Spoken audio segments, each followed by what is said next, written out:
নমস্কার বন্ধুরা, আমি জয়শ্রী। আমার রান্নাঘরে সবাইকে স্বাগত। আমার আজকের রেসিপি আম পান্না। বাজার থেকে না কিনে বাড়িতে খুব সুন্দরভাবে বানিয়ে নেওয়া যায়।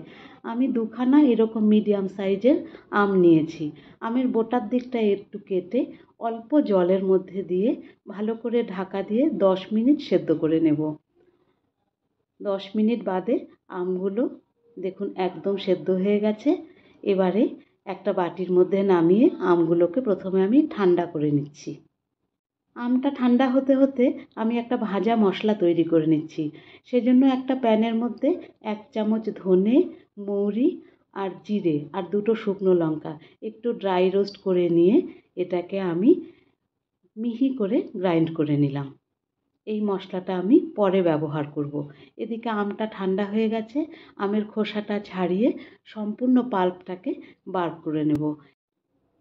একটা চামচ দিয়ে খোসার মধ্যে যেগুলো থাকে সেই সম্পূর্ণটাকে বার করে নিলাম, আর হাত দিয়ে চটকেও বার করে নেওয়া যেতে পারে। যাই হোক, সম্পূর্ণ পাল্প বার করে নিয়েছি।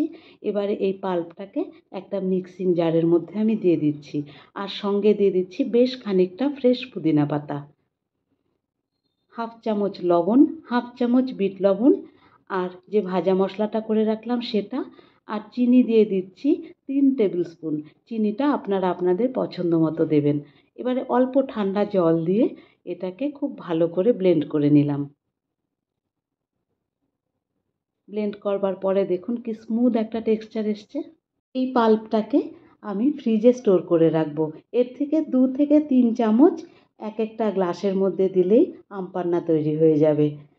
এবারে গ্লাসগুলোকে একটু ডেকোরেশন করবার জন্য আমি 1 চামচ লবণ আর 1 চামচ লঙ্কা গুঁড়ো মিশিয়ে নিয়ে গ্লাসের ওপরের যে রিমটা তার মধ্যে একটা লেবুর টুকরো দিয়ে একটু রস মাখিয়ে নিচ্ছি। এবারে এইভাবে লঙ্কা আর লবণের গুঁড়োটা গ্লাসের ওপরে লাগিয়ে নিলাম। এইভাবে দিলে কিন্তু গ্লাসটা দেখতেও ভালো লাগে আর খেতেও দারুণ লাগে, একটা ঝালঝাল আসে। আর একটা জিনিস আমি দিচ্ছি, একটা করে কাঁচা লঙ্কাকে মাঝখান থেকে এভাবে চিড়ে এই জলের মধ্যে মিশিয়ে দেব। তাহলে পরে একটা কাঁচা লঙ্কার দারুণ ফ্লেভার আসে এর মধ্যে। এবারে গ্লাসগুলোকে নিয়েছি, এর মধ্যে 5-6 কিউব করে বরফ দিয়ে আর 2 চামচ করে এই আম পান্নার যে পাল্পটা বানিয়ে রেখেছি সেটা দিয়ে দিলাম। কাঁচা লঙ্কাগুলো দিলাম একটা করে, আর একটু করে ফ্রেশ পুদিনা পাতা। এবারে ফ্রিজের ঠান্ডা জলের মধ্যে ঢেলে দিচ্ছি। রেসিপিটি ভালো লাগলে একটা লাইক করে দেবেন, আর কমেন্ট বক্সে অবশ্যই জানাবেন যে বানিয়ে খেলেন কিনা।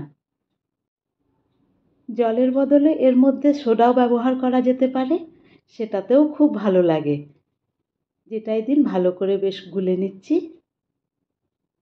আর ওপর থেকে একটু করে ভাজা মশলার গুঁড়ো দিয়ে একটা করে স্ট্র দিয়ে দিলাম। হয়ে গেল আম পান্না তৈরি। ভিডিওটা কেমন লাগলো অবশ্যই কমেন্ট বক্সে জানাবেন। ধন্যবাদ, ভালো থাকবেন।